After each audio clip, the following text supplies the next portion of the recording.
Alright guys, it's BA Elevators here. Doing a check-in on the old Softgloss XS here at the Kum Go.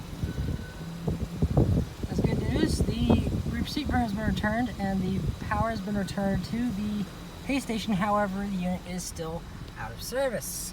So just gotta do a quick little drive through here, see what's going on.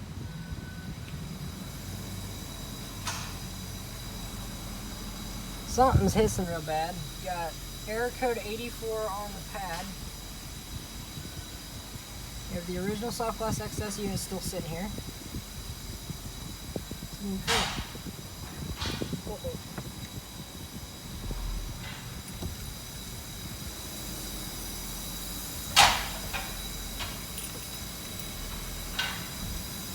So the unit's hissing real loud.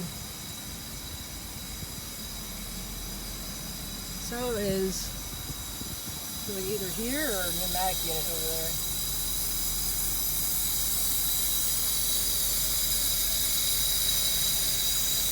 Maybe that pipe there.